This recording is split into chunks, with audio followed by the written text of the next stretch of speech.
All right, y'all, we're back. We're going to continue on with our corn lecture. Okay, where am I? Okay, so we finished with grits, and we're going to move on to hominy, which is right here. You might have seen these before. Like this says, dried kernels soaked in lye, canned or dried. You can buy them. I've usually seen them canned, used in succotash, casseroles, soup, stews, and side dishes, or ground hominy as dried into grits. So the first part of what I want to show you guys is I found this video on pozole because it's like one of my favorite pozole, one of my probably favorite types of soups that there are, stews, whatever you want to call it. A lot of people serve it different ways. I had one recently, which I can't give you his name, but for whatever reasons, since it's going to be on YouTube. But one of the IAs we have here, his mother-in-law made some delicious pozole and homemade hot sauce, and he brought me in some, and it was like I had to share it with every other culinary arts teacher, and we all were just like, oh my God, this is absolutely delicious. So I want you to watch this. It's very interesting on how this derived, but it's good to know like the history of it as far as like, I don't know, it's just good to know the history with all your stuff too, like where the food comes from. I think it's very important. Sorry, got to reset my timer. It's very important to know those facts as well, because you can kind of know the history and, it makes it more meaningful. So we're going to watch this one about pozole. In its inception, pozole was nothing more than corn, water, and humans. It predates the Spaniards landing on our land. It was an Aztec religious soup, if you would. Aztec empires were known for being amazing warriors, and a result of their conquest, they had a lot of captives. They would tear the heart out of the captive, throw it in a pot, and it was a tribute for the gods that they would eat. Pozole for me is So what she just said was, if you guys know anything about Aztec history and culture, they enslaved thousands and probably millions of people, but they would sacrifice them. And what she just said is they put water, pozole, and the heart of their sacrifices into a pot and cook it. Incredibly personal thing. Pozole is in our blood. My name is Claudette Zepeda, and I fancy myself a Mexican cultural anthropologist. I've traveled the entire country, and this recipe is very near and dear to my heart. Pozole is essentially a hominy broth. The original word, pozol, means boiling, stirred. Every family from north to south makes pozole however they wish. Every mom is right. This is just how I do it. My aunt would tell me that I had to use a pig head. I like the trotters just because it has a lot of gelatin in it. I like to wrap them in a cheesecloth. And this I learned after having to fish out bones out of my pozole for about 2 hours and almost breaking my tooth on a missed one. The Aztecs truly believed humans were descendants of corn. So the fact that the sacrifice of the captives was cooked in the broth, the corn was another tribute to man. The staple corn for pozole is called cacahuacintle. This is already treated with the nixtamalization process. Nixtamalization made it possible to unlock as much nutritional value that we can from corn. We're right now going to flavor the corn as much as possible with pork shoulder. Pozole was a sacrificial soup for the gods. By the time the conquest happened in 1500s, Spaniards landed on our coast. The priests and the friars said it's against the religion to eat humans. Here's some pigs. Now we have kombu as well. It's natural MSG, it's a flavor enhancer in Japanese foods, and because I grew up between Tijuana and Guadalajara, in Tijuana we have a huge Chinese and Japanese cultural influence. We are a cuisine of immigrants, so why not take advantage of all the ingredients that have come through. We're gonna add onion and garlic. The corn's gonna take on that first punchiness and spiciness of the garlic and the onions and the herbs. For the adobo, it's the chili paste. These are guajillo and anchos. I love these two chilies. Make sure your chilies are pliable. Take the seeds out. Mexico gave chili to the world. When the colonization period started, Mexico had 300 seeds that we were already growing. Corn, tomatoes, chilies, these are all things that are indigenous to our land, and we ended up giving them to the world. Imagine Indian food without chilies. A dish that I think is very unique to Mexico, I'll travel and cook somewhere across the world, and they'll say, oh no, we eat the same thing. Because the same people that went and set up the missions and the churches throughout Mexico, they moved to a different part of the world that they were also taking over. And you see it in Africa, different parts of Asia. That's the beauty of food. All this stuff is connected in some way. I have my water boiling and I turn it off. I'm gonna drop the chilies to just get soft enough to make a smooth adobo. This is a result of hard work. My aunt in Guadalajara had a restaurant for 40 years, started just selling pozole. The first time I made this soup this way, I just wanted my aunt to try it and my mom to try it and get their seal of approval. I was terrified, and they said that it was different, was the first thing, and she said, oh no, but good. They're really hard to please. In adobos, it doesn't call for fire roasting, but I think char is absolutely an ingredient. It's a flavor. You don't want to burn it to get bitter, you just want the outside to char a little bit. Does not take long for the chilies to be soft enough for the adobo, so you're just gonna fish them out. Oaxacan cuisine has avocado leaves. For me, it's their secret ingredient because it gives sauces a different flavor and you don't really know why. So you get the leaf and you crunch it as much as you can, and it's gonna give you all that herbaceous, beautiful je ne sais quoi to your adobo. We're gonna go straight into the blender with all of this.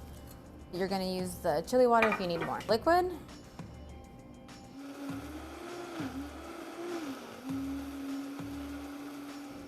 My oregano. Japanese bonito flakes is 100% representative of how I grew up in the North, eating Chinese food and Japanese food on a weekly basis. During World War II, after the internment camps, everyone fled to Mexico, and that particular region of Mexico is so beautiful in the different cultures that exist there. There's Russian, Italian, Chinese, Japanese in the North. These are my touches to the stuff that I had in my pantry growing up. Even though it looks smooth, it must be very well strained because the skin adds that bitterness that you don't want in your broth. Pozole doesn't get made if you're in a bad mood. Pozole has to come from a place of love. Make someone fall in love with you if you make it right, or hate you if you make it wrong, I guess. I am a Puritan when it comes to pozole only being red because I am from Guadalajara. So the red, white, and green, the three pozoles that are known throughout Mexico, are indicative of the flag colors, and you'll find that in a lot of different things. Chili, tomato, and onion, red, white, and green. Those are our trinity. It's a conversation I have often about what makes recipes pure. Some recipes will call for 50 ingredients and you go to a house and they use 6. They won't even use onions and garlic because it's just not available to them. So it's beautiful to just see how from one place to another it evolves out of necessity. Gonna add white vinegar. I'm just gonna finish with a little bit of salt. Once your corn is as plump as it can be, you can fish out the onions and the garlic and the kombu, and you can reserve these onions and garlic and make a salsa out of it. So now we're ready for the adobo.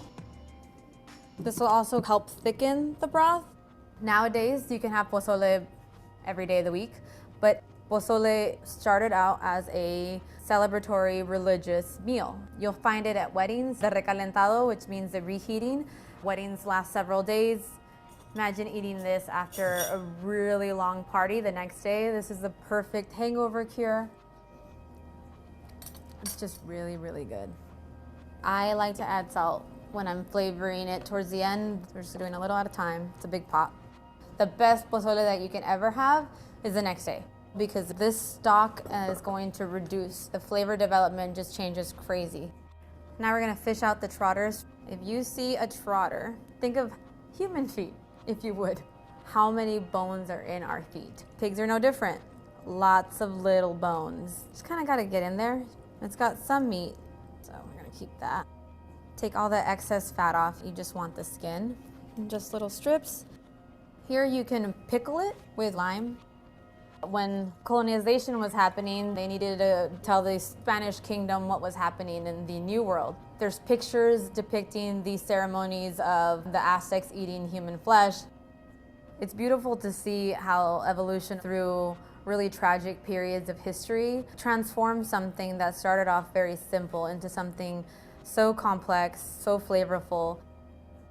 So if you're not going to eat this all, you either keep it on a low simmer on your stove or you cool it down properly and as fast as possible so the nixtamalization process doesn't ferment the soup. Let's go ahead and serve this up.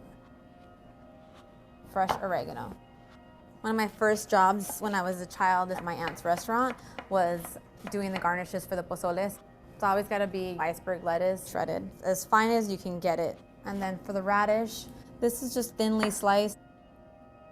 A little bit of lime, a lot of lime. We're gonna add the little pig's feet. And you have pozole. It's crazy to think that this beautiful soup started off as a very tragic, kind of gory story. I do taste this deep, rich broth. The pork is just kind of melting in your mouth.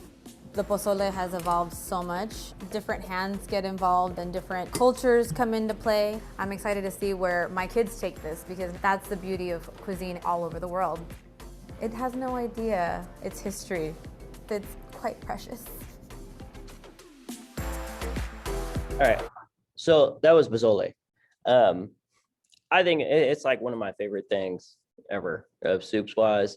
I mean, there's only a few soups that I really hands down like that I would eat, weekly. But that is one of them. I think it's just because of the base of it. It could just be, it's just, I don't know. It's simple, but it's very complex with like how many different flavors it'll have in there, depending on what meat you put in there. I love the flavor of corn, hominy. Like it's probably one of my top favorite things. And then any sort of braised meat, like she does the trotter, so the pig feet.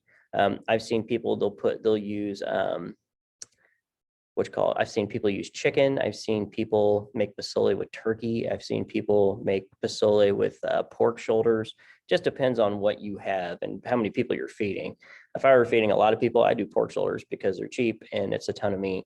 If it was just a small pot for my family, I would probably do a trotter or I don't know, depending, just seeing what we have. Cheeks, something with a lot of flavor to it and a decent amount of fat. So that is the hominy. Okay, the next part is masa. So if you've ever heard of tamales, you've ever had a corn tortilla, hands down, if you eat flour tortillas, stop now. Because corn tortillas, it's not like a Taco Bell crunchy taco. If you get a real homemade corn tortilla, or even if you go to like the Mexican grocery stores around here, or the Latin stores close by, the fresh corn tortillas are hands down delicious. Just slap them in a hot griddle real quick, and then just put whatever you want on them. They're completely different. So masa, dried kernels soaked in lime water and ground, pale yellow, moist, used to make tortillas, tamales, Mexican dishes. The first video we're going to watch is a restaurant that makes tamales.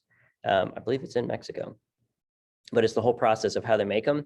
The second part is how to take corn and actually make masa to make their own homemade tortillas.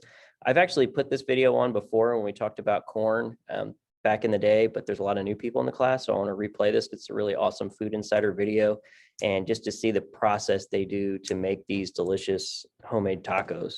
So we're going to start with this one, and then we're going to go into the tacos. The tamal is a traditional Mesoamerican dish that is made of masa, a starchy dough, usually corn-based, that is then wrapped and steamed in a corn husk or banana leaf. The tamal can be filled with anything you desire, from meats, cheeses, veggies, fruits, and even chilies. Tamal is derived from the word tamali, from the Nahuatl language spoken by the Aztecs. The word means wrapped food. They originated in Mesoamerica as early as 8,000 to 5,000 BC, where the Aztecs and Mayan civilization used tamales as portable food, often to support their armies, but also for hunters and travelers. Tamales have always been loved by all Hispanics, but since the 1900s, they have become popular amongst all cultures. They're right up there with sushi and dim sum. Tamales are used for special occasions, like New Year's, the Day of the Dead, and Christmas. Today we're gonna visit Mexico, Colombia, Nicaragua, and Cuba. Let's have some tamales.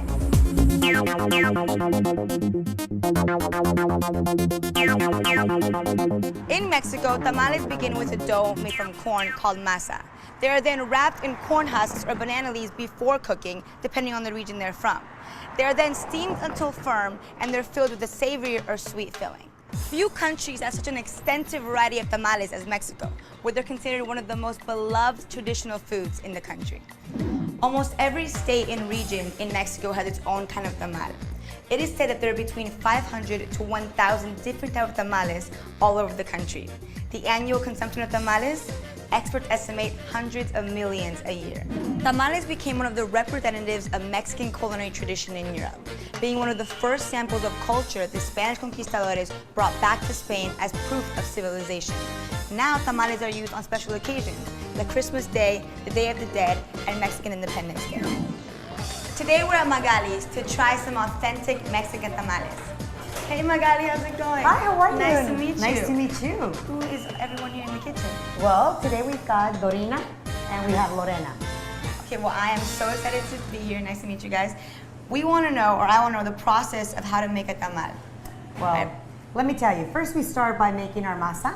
Our masa consists of corn, lime, and water. We bring that to a boil. We put it through the grinder. We grind it, and that gives us our mix, which is our masa. And to this masa, of course, we add different ingredients.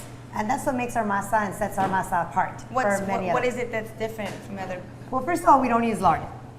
We don't use That's lard in our great. tamales, yeah. So we try to always go with a healthier alternative. We know that a lot of people are vegan and they're allergic to a lot of things, so we don't use lard in our masa. Second of all, our corn that we purchase is non-GMO corn. So that is another big thing because we know a lot of people are looking always for a healthier alternative. That's amazing. So, and then into our masa, we put a few of our secret ingredients. And, but we use, there's actually no flour in it either, so they're gluten-free. Oh my so gosh. anybody that has an allergy I was gonna problem- ask if they're vegan tamales, but Well, you they're guys already gluten-free. Now, of course, the vegan tamales, we do make a vegan tamal, which is our vegetable tamal. And then we make our vegetarian options, which is our chili and cheese. Yum. And the pineapple one is also considered a vegetarian option because there is no lard, there is no animal product, and there is no dairy in it as Wow. well. So, so we make different types of tamales here. So why does it take so long to make the masa? 'Cause Well, it usually it's a takes- very labor-intensive process, tamales. It's not just a matter of, you just get something and you put it together. I mean, it starts with cooking the corn, then we have to grind it, then we've got to make our actual masa. And then prior to that, you've got to remember, we have to cook all of our meats. So we make 8 different flavors. We make chicken, pork, beef, cheese, Wow. sweet corn, pineapple, vegetable, and a ground beef and jalapeno. And what's the most popular one? The most popular would be a chicken. The chicken. So this one right here. Chicken right here is one of the most popular, and our sweet corn. And what do you guys That's have in the definitely- chicken? Is it just shredded beef? It's shredded chicken with green tomatillo sauce. And so this is the secret sauce. That's the secret sauce right there. And so have you always been eating tamales your whole life? Yeah, we grew up eating tamales during Christmas, during special occasions. That was one of the most And important this is, things. Magali's is your restaurant. You Yes. decided to make tamales. Yes. So you love tamales. I love tamales. My kids love tamales. So Everybody loves tamales. Everybody loves tamales.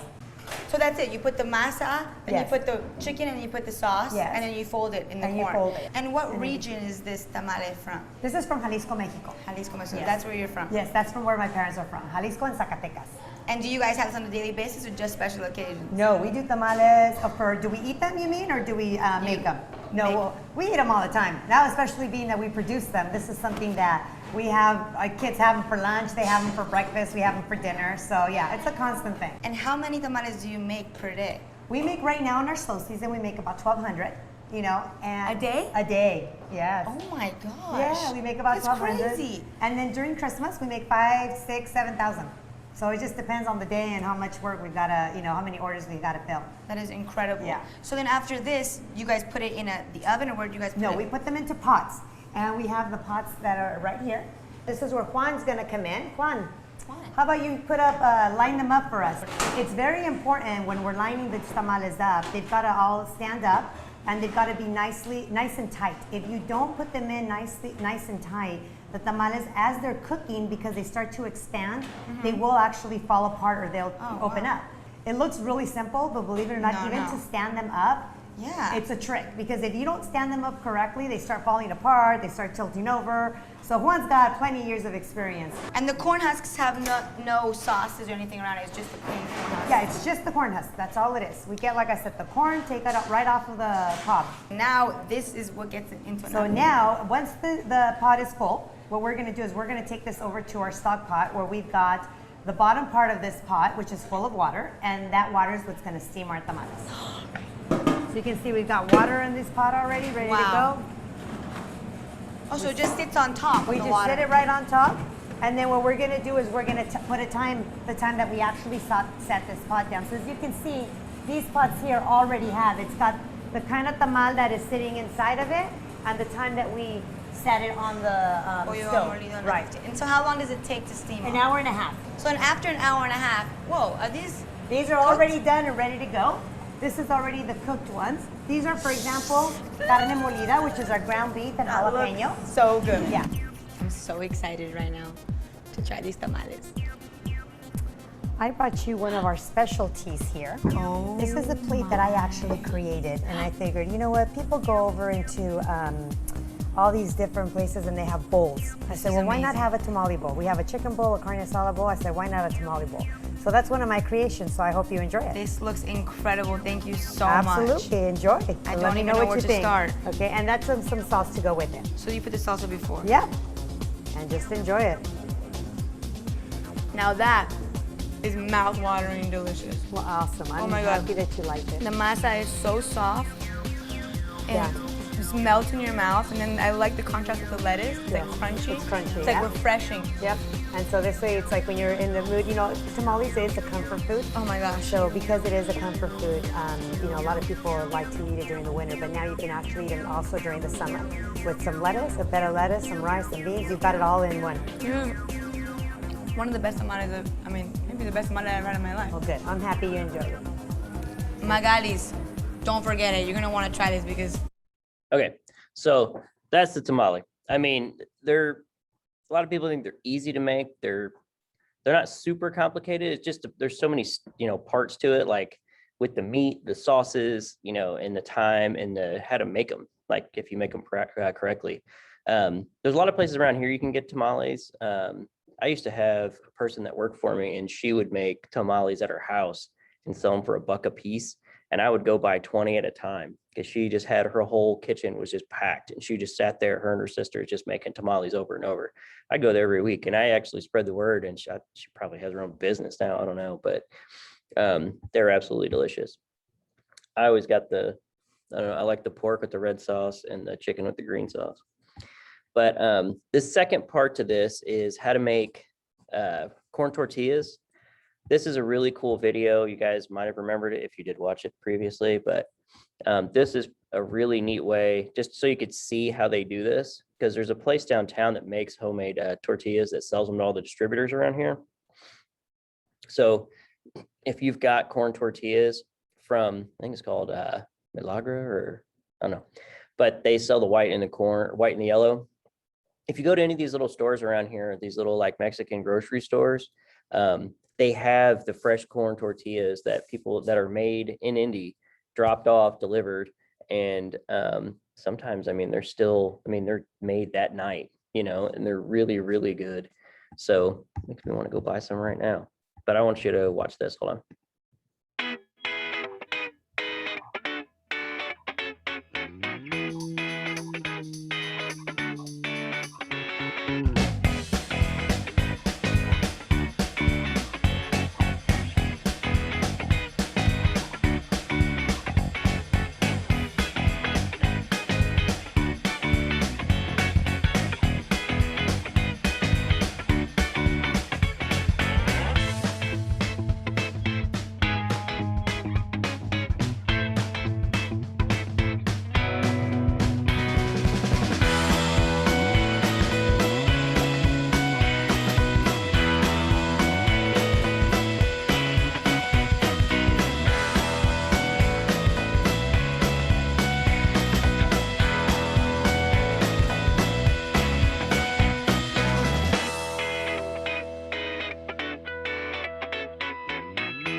Nixtamalization is the process of making masa.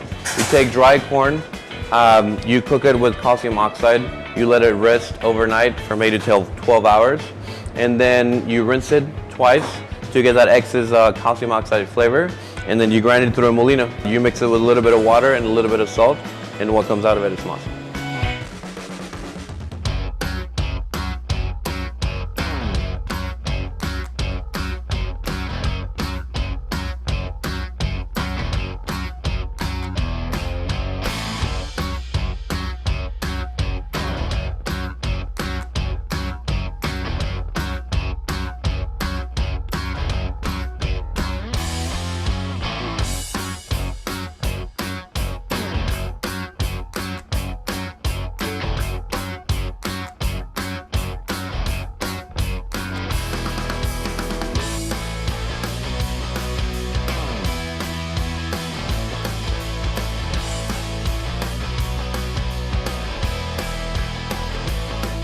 To make beautiful masa, you have to start the night before. And every single day we get better. Every single day we figure out what we could have done better the night before and what we could have done better that day.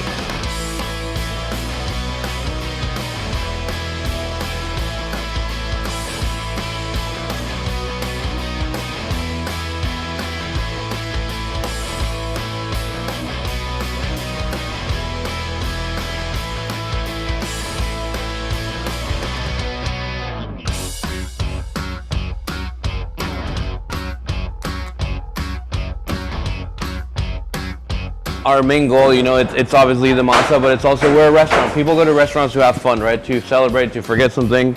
And that's also a part of what we're doing here. We're celebrating just being able to share this masa with everybody.